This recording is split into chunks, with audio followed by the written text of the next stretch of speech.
అందరికీ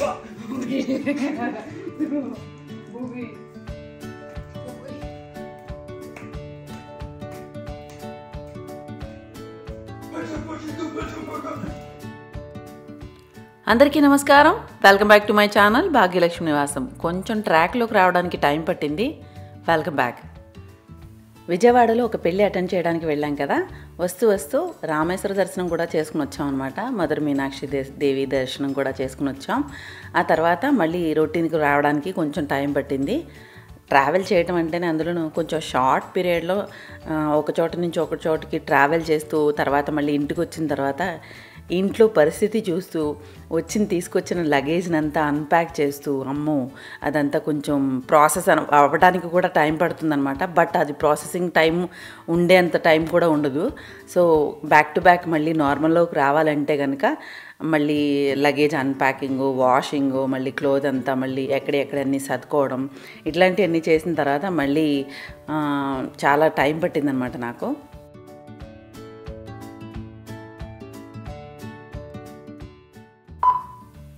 పెళ్ళికి సంబంధించిన వీడియోస్ అండ్ మేము చేసిన ట్రావెల్కి సంబంధించిన వీడియోస్ అవి ఇంకా ఏమీ తీసుకోలేదన్నమాట. అవి ఇంకా ప్రాసెస్లో ఉన్నాయని చెప్పాలి. ఎందుకంటే మా వారి ఫోన్లో సగం ఉన్నాయి అండ్ నా ఫోన్లో సగం ఉన్నాయి. సో ఈ రెండు మళ్ళీ యాడ్ చేసి మూవీలాగా ఎడిట్ చేయడానికి కొంచెం టైం పడుతుంది. సో ఈ లోపల నా రొటీన్ ఒకటి వీడియో పెడదామనేసి పోస్ట్ చేస్తున్నాను. అందులోనూ నేను ఎక్కడికైనా బయటికి వెళ్ళినప్పుడు ట్రావెల్ సంబంధించిన వీడియోస్ ఏదైనా పెట్టినా కానీ అంత పెద్దగా ఎవరు చూడట్లేదు, రీచ్ అవ్వట్లేదు. సో దాని గురించి కొంచెం డీమోటివేటింగ్గా అనిపించింది. అందుకే అది చెయ్యాలా వద్దా అన్న డిలెమాలో ఉన్నాను. సో మీరందరూ కమెంట్ చేయండి. మీరందరూ చూడాలనుకుంటే కనుక తప్పకుండా వీడియో నెక్స్ట్ పోస్ట్ చేస్తాను.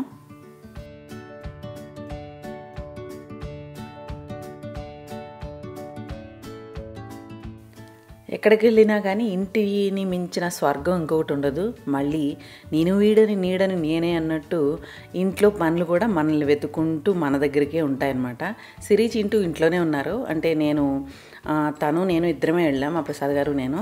అయితే సిరి చింటూ ఇద్దరు ఇంట్లోనే ఉన్నారు. వాళ్ళిద్దరూ కొంచెం పెట్స్ని, కుక్కుని, మఫిన్ని అండ్ మొక్కల్ని కూడా మేనేజ్ చేసుకున్నారు. సో దానివల్ల పెద్ద ఎక్కువగా అయితే పని లేదు. కానీ బట్టలు అట్లాంటివి, ఇంట్లో కొన్ని క్లీనింగు, కిచెన్లో అయితే మాత్రం ఇంకా భయంకరంగా ఉంది. అందులోనూ చెప్పాను కదా నాకు ఓసిడి ఉంది. అవన్నీ కనపడితే కనుక అదో రకమైన పెద్ద పిచ్చలా ఉంటుంది. ముందు ఇవన్నీ క్లీన్ చేసుకున్న తర్వాతే నేను మళ్ళీ రొటీన్లోకి రాగలుగుతానమాట. సో రెగ్యులర్గా కూడా ఇలా బయటంతా తుడిచేది ఒక్కొక్కసారి టైం ఉంటే కొంచెం ఓపిక ఉంటే కనుక చీపురుతో క్లీన్గా తుడుస్తాను. ఈ మధ్య అస్సలు ఓపిక ఉండట్లేదండి, ఎందుకంటే మెయిడ్ కూడా లేదు కదా. సో మషిన్తోనే క్లీన్ చేస్తున్నాను. మనకి 15 నిమిషాలు పట్టే క్లీనింగ్ 5 నిమిషాలు అయిపోతుంది దీంతో, మషిన్తో అయితే. సో ఇలా క్లీన్ చేసిన తర్వాత ఒక కప్పు కాఫీ తాగి తర్వాత మళ్ళీ మొక్కలకి అది కూడా నీళ్లు పోయాలన్నమాట. కొన్ని మొక్కలు కొంచెం ఓవర్ గ్రోత్లా అన్నట్టు ఉన్నాయి. అవి కట్టింగ్స్ అవి పెడితే కనుక ఈ టైంలో బాగుంటుంది. నెక్స్ట్ వచ్చేది మాన్సూన్ సీజన్కి మంచిగా బాగా ఎదుగుతాయన్నమాట. సో కట్టింగ్స్ అవి తీసే పని ఉంది. అండ్ ఇంకా మొక్కల్ని కొంచెం అక్కడక్కడ చూసుకోవడం నాకు అలవాటు కదా. సో చెత్తగా ఇంకా చండాలంగా ఏమైనా కనపడినా కానీ అదో రకమైన పిచ్చి కింద ఉంటుందన్నమాట నాకు. సో ఇదంతా క్లీన్ చేసుకుంటూ కొద్దిసేపు బయట కూడా టైం స్పెండ్ చేసాము. వెదర్ ఏంటండి బాబు అంత భయంకరంగా ఉంది. అసలు మధురై అయితే చాలా హ్యూమిడిటీ అనమాట. నాకు అసలు గుడి లోపల దర్శనం చేసుకోవడానికి వెళ్ళినప్పుడు అసలు ఊపిరాడలేదనమాట. చాలా దారుణంగా ఉంది అసలు అక్కడ. ఇక్కడైతే కనుక డ్రై వెదరు, టెంపరేచర్స్ ఎక్కువే ఉన్నాయి. బట్ అలా అసలు బ్రీత్ చేసుకోలేనంత ఇదిగా అయితే లేవు. అక్కడైతే నాకు అసలు ఊపిరాడలేదు. అసలు అంత హ్యూమిడిటీగా, అంత డెన్స్గా ఉందన్నమాట ఎయిర్. సో నాకు అక్కడికి ఇక్కడికి చాలా కంపారిజన్ తెలిసిందనమాట. ఆ తర్వాత మేము కొడైకెనాల్ కూడా వెళ్ళాము. అక్కడ చల్ల వెదరు. సో అక్కడి నుంచి మళ్ళీ ఇక్కడికి వచ్చేసరికి వేడి తట్టుకోలేపోయేలా ఉందన్నమాట. Anyway life's on hiatus for a while అనమాట. సో వచ్చిన తర్వాత మళ్ళీ రొటీన్ పనులు చేసుకోక తప్పదు కదా. సిరి 2 నెలలు ఇంటర్న్షిప్కి జాయిన్ అయింది కదా. ఇంటర్న్షిప్ కంప్లీట్ అయిపోయింది అనమాట. ఏప్రిల్లో జాయిన్ అయింది. జూన్ 7th కల్లా కంప్లీట్ అయిపోయింది. సో ఇంట్లోనే ఉంది. చింటూ ఈరోజు ఈవినింగ్ వెళ్ళిపోతున్నాడు. సో వాడికి అక్కడికి కావాల్సినవన్నీ కొంచెం రెడీ చేయాల్సి ఉంది. ఇడ్లీ పిండి, దోశ పిండి అన్నీ రుబ్బేసి ఫ్రీజర్లో పెట్టేసి ఇస్తానన్నమాట. సో బస్కి వెళ్ళిపోతూ ఉంటాడు వాడు. అలాగే వాడికి పట్టుకెళ్ళటానికి ఒక కేక్ కూడా చేశాను అనమాట. కేక్ అంటే వాళ్ళకి ఇష్టం కదా, సో కేక్ చేసి పెట్టాను. సో అది కూడా రెసిపీ నేను వీడియోలో పెట్టాను, లాస్ట్ వరకు చూడండి. తర్వాత నేను తమిళనాడు వెళ్ళాను కాబట్టి అక్కడి నుంచి కొన్ని షాపింగ్ కూడా చేశాను. అంటే ఇంట్లో కావాల్సిన అన్నమాట, గుండు మిరపకాయలు ఇంకా మసాలా సరుకులు కొడైకెనాల్లో తీసుకున్నాను. సో అవన్నీ కూడా మొత్తం కొన్ని అయితే సర్దుకున్నాను, ఇంకా కొన్ని సర్దుకోవాలి. ఈ గుండు మిరపకాయలు అయితే మాత్రం చాలా కాస్ట్లీ ఉంటున్నాయండి ఆన్లైన్లో. ఇక్కడ కూడా చాలా కాస్ట్లీగా దొరుకుతున్నాయి ప్యాకేజ్ ఫుడ్ దాంట్లో అనమాట. బట్ అక్కడ డైరెక్ట్గా నేను చూసి కొనుక్కున్నది చాలా తక్కువ పడ్డాయి, బాగున్నాయి అనిపించింది. చాలా ఫ్రెష్గా ఉన్నాయి, మంచిగా ఉన్నాయన్నమాట. సో అన్నీ సర్దుకుని ఎక్కడెక్కడ సర్దుకుని పెట్టుకుని, ఇంకా కొన్ని మసాలా సరుకులు అయితే చేయాలి, మసాలా పొడి కూడా చేయాలన్నమాట. సో అలా ఇంట్లో పని అంతా చేసుకున్న తర్వాత కొంచెం గార్డెన్లో చెప్పాను కదా కటింగ్స్ అవి తీసి, నేను కటింగ్స్ ఇంట్లోనే ప్రొపగేట్ చేస్తూ ఉంటాను కదా. సో అట్లా కటింగ్స్ ఏదన్నా పెట్టుకునేటప్పుడు కొంచెం ఈసారి కొంచెం సమ్మర్ ఎక్కువ ఉంది కాబట్టి కోకోపీట్లో పెడితే కనుక బాగుంటుందనేసి ట్రై చేద్దాం అనుకుంటున్నాను.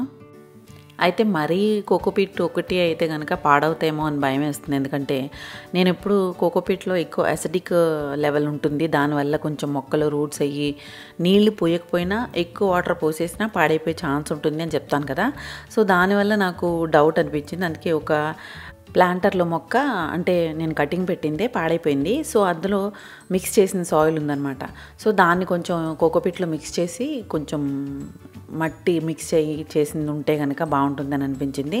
అందుకే నేను ఇంకా మాన్స్టర్ అండ్ సింగోనియం కటింగ్స్ పెడదామనేసి రెడీ చేస్తున్నాను. సాయిల్ డైరెక్ట్గా సాయిల్ రెడీ చేసింది కూడా ఉంది నా దగ్గర.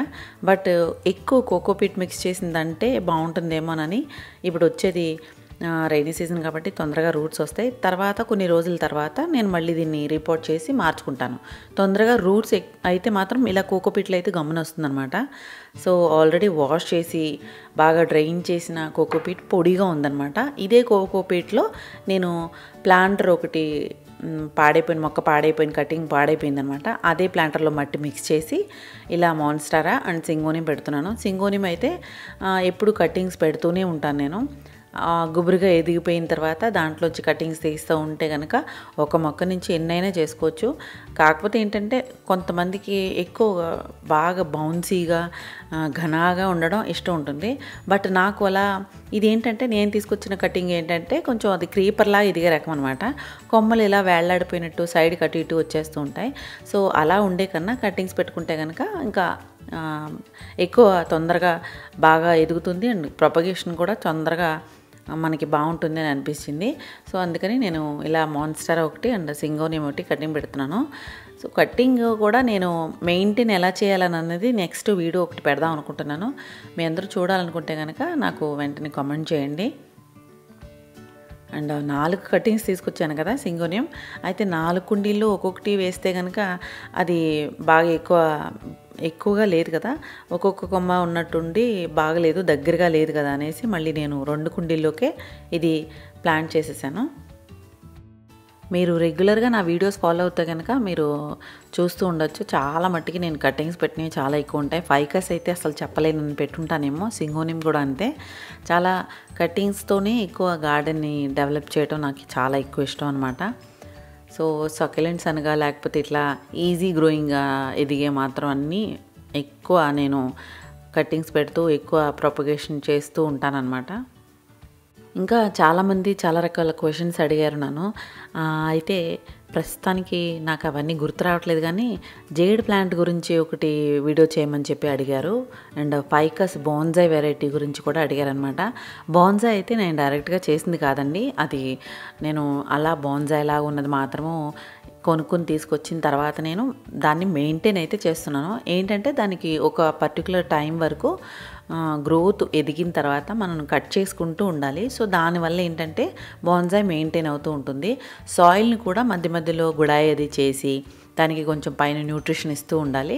సో దానివల్ల ఆ బోన్సాయ్ మొక్క అట్లా మెయింటైన్ అవుతూ ఉంటుంది. అండ్ తర్వాత ఇంకా చాలా క్వశ్చన్స్ ఉన్నాయి. ఎలా అంటే మీరు మొక్కలకి నీళ్ళు ఎలా పోస్తుంటారు అండ్ నీళ్ళు పోసినప్పుడు ఎట్లా పోస్తారు, అంటే డైరెక్ట్గా పైప్తో పోస్తారా లేదంటే విడిగా పోస్తారా అని. అయితే నేను పైప్తోనే పట్టుకుని పోస్తాను. అలా ఒకేసారి మొత్తం అన్నిటికీ నిండేలాగా పోసేస్తూ ఉంటానన్నమాట. 2 రోజులకో లేకపోతే 3 రోజులకో ఒకసారి. అయితే సమ్మర్లో ఈ పక్కన గార్డెన్ అయితే మాత్రం ఖచ్చితంగా 2 రోజులకు పోయాలి. లాన్ వైపు ఉన్న సైడ్ గార్డెన్ అయితే మాత్రం దానికి ఎండ చాలా ఎక్కువ తగులుతుందనమాట. 24 అవర్స్కి ఒకసారి ఖచ్చితంగా నీళ్ళు పోయాలన్నమాట. నేను నీళ్ళు పోయకపోతే కనుక ఏదైనా ఒక రోజు ఇలా స్ప్రే చేయటం అయితే అలవాటు నాకు. మోటార్ ఆన్ చేసేసుకుని అదే పైప్తో ఎక్కువ ఫోర్స్గా వస్తాయి కదా నీళ్ళు, లేదంటే ప్రెషర్ పంప్ ఆన్ చేసేసి దాంతో ఇలా ఫోర్స్గా ఒకసారి స్ప్రే చేసేస్తూ ఉంటాను మొక్కలకి. దానివల్ల ఏంటంటే ఆ మిస్ట్ లాగా వాటర్ స్ప్రే అయ్యి మొక్కలకి కొంచెం తడి చేసుకుని బాగుంటుందన్నమాట. అంత డ్రై అయిపోకుండా బాగా ఎండ దెబ్బ తగలకుండా ఉంటుంది. ఇలా చేస్తూ చేస్తూ సాయంత్రం మొదలు పెట్టాను కదా, చీకటి పడిపోయే టైం అయిపోయిందనమాట. సో కట్టింగ్స్ ప్లాంట్ చేసేసినవి 2 మొక్కలకి అన్నిటికీ నీళ్లు పోసేసిన తర్వాత ఇవన్నీ మళ్ళీ లోపలికి తీసుకెళ్ళిపోవడం. అంటే బయట ఉంచితే ఏమవుతుందంటే సమ్మర్ కాబట్టి ఎక్కువ ఎండ తగిలితే కనుక కట్టింగ్స్ సర్వైవ్ అవ్వవు. సో మాన్స్టరా కాబట్టి ఇది లోపల పెడితే బెటర్ ఉంటుందని చెప్పేసి లోపల ఇంట్లో పెట్టాను అనమాట నేను. తర్వాత ఈ బ్యాంబూ గురించి కూడా చాలామంది అడుగుతూ ఉంటారు, వాటర్ బ్యాంబూ.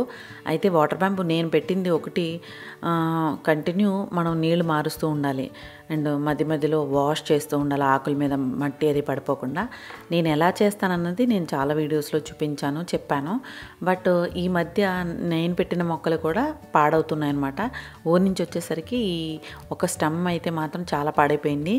బాగా కింద నుంచి పసుపు అయిపోయి కిందంతా రూట్ అంతా పాడైపోయింది అనమాట. ఆకులు అయితే ఇంకా 4-5 ఆకులు పసుపచ్చగా అయిపోయినాయి. మిగతా 4 కొమ్మలు బాగానే ఉన్నాయి. కాస్ట్లీగా కూడా దొరుకుతాయండి, చాలా ఎక్కువ కాస్ట్ అనమాట. సో ఇవి మెయింటైన్ చేయాలంటే రెగ్యులర్గా మనం కింద నుంచి రూట్స్ దగ్గర నుంచి యాల్గి పట్టకుండా వాష్ చేస్తూ ఉండాలి. నేను వాష్ చేస్తూ ఉంటాను. అయితే ఈ మధ్య పెళ్ళిళ్ళకి అది అటెండ్ అవ్వడంలో గ్యాప్ ఎక్కువ వచ్చి కొంచెం నెగ్లిజెన్సీ అయిందనమాట. సో దానివల్ల ఏంటంటే కింద నుంచి రూట్స్ నుంచే పసుపుగా అయిపోయింది కొమ్మలు మొత్తం. ఈ చిన్న వాజులో అయితే కనుక 2 కొమ్మలు అయితే పాడైపోయినాయి మొత్తానికి. సరే ఈ పెద్ద కొమ్మని కట్ చేసేసి దాంట్లో వేసాను అనమాట. సో ఇలా మనం ఎప్పుడైనా పాడైపోయి మళ్ళీ దాన్ని సెట్ చేయడానికి ఎట్లా ఏం చేయాలంటే అప్పుడు వెంటనే కడగకూడదు అనమాట. అంటే రూట్స్ దగ్గర నుంచి కడిగేస్తే కనుక ఒకేసారి నీళ్ళు చేంజ్ అయిపోయి దానికి సెట్ అవ్వడానికి టైం పడుతుందన్నమాట. సో స్లోగా ఏం చేయాలంటే ఉన్న నీళ్ళలోనే కొంచెం మళ్ళీ నీళ్ళు పోసి, ఈ సమ్మర్ టైంలో అయితే నేను మధ్య మధ్యలో ఒక్కొక్క ఐస్ క్యూబ్ కూడా వేస్తూ ఉంటాను. దానివల్ల కొంచెం నీళ్లు వేడవ్వకుండా చల్లగా ఉంటాయనేసి. ఇక్కడ అందులోని వెదర్ కొంచెం ఎక్కువగానే ఉంది. ఫ్యాన్ గాలికి కూడా మొక్కలు వాడిపోయి డల్గా అయిపోతున్నాయి అనమాట ఆ వేడి గాలి వలన. సో ఇలా పాడైపోయిన ఇలా తీసుకుని సెట్ చేయడానికి టైం పట్టిందనమాట నాకు. ఈ కేక్ చేయడానికి మీకు కావాలంటే మైదా పిండి తీసుకోవచ్చు, లేదంటే గోధుమ పిండి కూడా తీసుకోవచ్చు. నేనైతే ఎక్కువ అస్తమాను మైదాపిండి తినం కదా, అందుకే మైదాపిండితో పాటు బాదం మీల్ వేస్తాను అనమాట. అంటే బాదం పప్పు మెత్తగా కొంచెం పౌడర్ చేసుకునేది అనమాట ఇది. సో బాదం పప్పు మీల్తో నేను ఈ కేక్ చేస్తాను. సో హెల్తీ వర్షన్ అవుతుంది కాబట్టి ఇబ్బంది ఏం లేదు. తర్వాత పంచదార చక్కగా మనం పౌడర్ చేసుకోవాలి. పౌడర్ చేసుకోకపోతే ఏమవుతుందంటే ఒక్కొక్కసారి కరగకపోతే కనుక మళ్ళీ అది పలుకులుగా తగులుతుంది, ప్లస్ జిగురుగా కూడా ఉంటుంది అనమాట. మధ్య మధ్యలో ఆ తడి అలా తగులుతూ ఉంటుంది, అంత పెద్ద బాగోదు. బటర్ నా దగ్గర క్యూబ్స్ ఉన్నాయి కదా, నేను క్యూబ్స్ చేసి పెట్టుకుంటాను కదా, 4 క్యూబ్స్ తీసుకున్నాను. కొంచెం ఆయిల్ అండ్ నెయ్యి. ఈ కేక్ మనం బటర్ లేకపోతే కనుక నూనెతో పాటు కూడా చేసుకోవచ్చు. 1 కప్పు నూనెకి కొంచెం నెయ్యి కూడా యాడ్ చేస్తాను నేనైతే. 4 గుడ్డు వైట్ అనమాట, ఇది విడదీసాను. వైట్ని ఎగ్ ఎల్లోని యోక్ని విడదీయాలి. ఇలా బీట్ చేసుకుంటే మంచిగా వస్తుంది, బాగా ఫోమీగా వస్తుంది అనమాట కేకు. అవసరమైతే కనుక పాలు, 1 కప్పు పాలు బదులు మనం పెరుగు కూడా యాడ్ చేసుకోవచ్చు. యాక్చువల్లీ పెరుగు ఒక స్పూన్ వేస్తాను నేను, ఎందుకంటే బేకింగ్ సోడా బేకింగ్ పౌడర్ వేస్తాం కదా. ఇది baking powder 1 cup, 1 table spoon, ఒక చిన్న చిటికెడు కన్నా కొంచెం ఎక్కువ బేకింగ్ సోడా అనమాట. ఇది కార్న్ స్టార్చ్ బదులు నేను సింగాడా ఆటా వేస్తున్నాను. ఇది కూడా వేసుకోవచ్చు, 1 స్పూన్ అనమాట. ఇది ఎందుకంటే ఒకవేళ మనం పాలు వేస్తాం కదా కేక్లో, అందులోనూ ఆమండ్ మీల్ ఉంది కదా, ఆమండ్ మీల్ వేసినప్పుడు ఒక్కొక్కసారి ఏమవుతుందంటే బైండ్ అవ్వదు అనమాట. ఒక్కొక్కసారి కేకు మనం కట్ చేస్తున్నప్పుడు పొడిగా రాలిపోతూ ఉంటుంది కదా. సో దాని గురించి అనమాట. అది వేసాం అనుకోండి అట్లా అవ్వకుండా ఉంటుంది. సో ఇవి ఇంగ్రీడియంట్స్. వెనిలా ఎక్స్ట్రాక్ట్, ఇది ఎసెన్స్ కాదు, ఎక్స్ట్రాక్ట్. డేట్ అయితే ఉంది, నేను ఫ్రిడ్జ్లో పెడతాను కదా, అందుకని ఇది పోయిందనమాట. పేపరు ఎక్స్ట్రాక్ట్ బాగుంటుంది, చాలా ఎక్కువ ఫ్రేగ్రెన్స్ వస్తుంది అనమాట, బాగుంటుంది.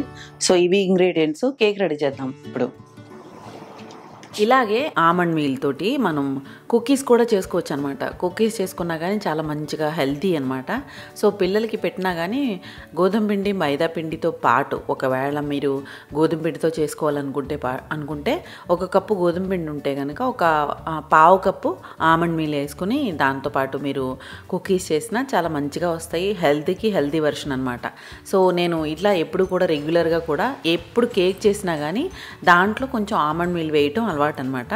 సో ఈ మధ్య అయితే ఫ్రీక్వెంట్గా చేస్తున్నా కానీ ఎక్కువ ఆమండ్ మీల్ ఎక్కువ క్వాంటిటీ ఉండేలాగా చూసుకుంటున్నాను. దానివల్ల చెప్తున్నాను కదా, నట్స్ మా వాళ్ళు అయితే డైరెక్ట్గా తినమన్నా తినరు అండ్ నానబెట్టినా తినరు. సో నేను ఇట్లా కూరల్లోనూ లేకపోతే పాయసంలోనూ లేకపోతే ఇట్లా కేకుల్లోనూ ఇట్లా వాడటం అలవాటు అనమాట.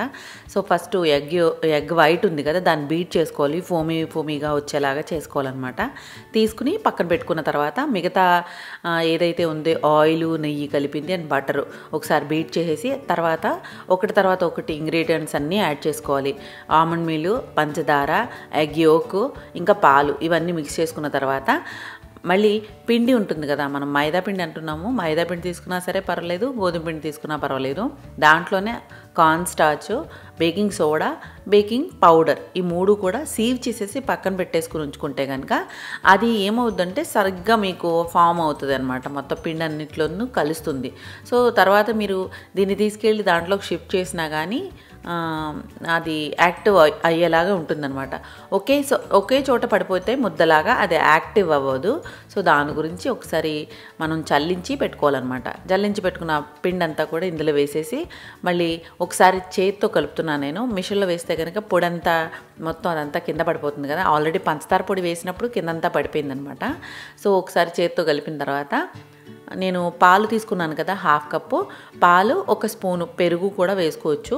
నేను పాలు ఒకటే వేసాను. పాలు కూడా అందులో వేసిన తర్వాత కొంచెం కన్సిస్టెన్సీ చూసుకోవాలన్నమాట. మనం ఎట్లా అంటే బాగా టైట్గాను ఉండకూడదు, అలాగని బాగా లూజ్గా కూడా ఉండకూడదు. టైట్గా ఉంటే ఏమవుతుందంటే మనకి పొడిగా రాలిపోతుంది. లూజ్గా ఉందనుకోండి కేక్ డెన్స్గా వస్తుంది. డెన్స్గా అంటే మనకి పళ్ళకు అంటుకున్నట్టు తడిగా ముద్దగా అంటుకున్నట్టు ఉంటుందన్నమాట. సో అలా చూసుకొని కన్సిస్టెన్సీ దాన్ని బట్టి మీరు కొంచెం పాలు యాడ్ చేసుకోవచ్చు, పెరుగు యాడ్ చేసుకోవచ్చు. బట్ ఎక్కువ కాదు, మరీ ఎక్కువ యాడ్ చేసినా కానీ సరిగ్గా రాదనమాట. ఇంగ్రీడియంట్స్కి తగ్గట్టుగానే యాడ్ చేసుకోవాలి. సో నేను ఇలా ఒకే దాంట్లో వేయకుండా 2 ట్రేల్లో వేసాను అనమాట. ఈ 2 కూడా మైక్రోవేవ్ ట్రేస్ నా దగ్గర ఎప్పటి నుంచో ఉన్నాయన్నమాట. సో ఒకటి ఐకి అది రింగ్ ఉంది, ఆ రింగ్లో పెట్టి ట్రే చేస్తే కనుక ఒకవేళ పొంగినా కానీ బయటకు రాకుండా ఉంటుందనేసి నేను ఇలా ఓటీజీలో పెట్టేశాను. 180 డిగ్రీస్లో ఒక 5 మినిట్స్ నుంచి 10 మినిట్స్ వరకు పెట్టి ఆ తర్వాత మళ్ళీ 150 నుంచి 160 డిగ్రీస్ మధ్యలో ఒక 25 మినిట్స్ పెట్టాను అనమాట. సో ఇది కింద పెట్టిన వలన కొంచెం డార్క్గా కింద మాడినట్టు అయిపోయింది. ఇది పైన ట్రే వలన కొంచెం కింద నుంచి వేడి తగలక కొంచెం తెల్లగా ఉండిపోయింది అనమాట. బట్ కేక్ టేస్ట్ అయితే బాగా కుదిరింది. మీరు కూడా ట్రై చేయండి. సో ఇదండి ఈరోజు నా వీడియో. మీ అందరికీ నచ్చినట్లయితే కనుక లైక్ చేయండి, షేర్ చేయండి, సబ్స్క్రైబ్ చేయడం మాత్రం మర్చిపోవద్దు. Thank you for watching. Happy home making, happy gardening. Bye.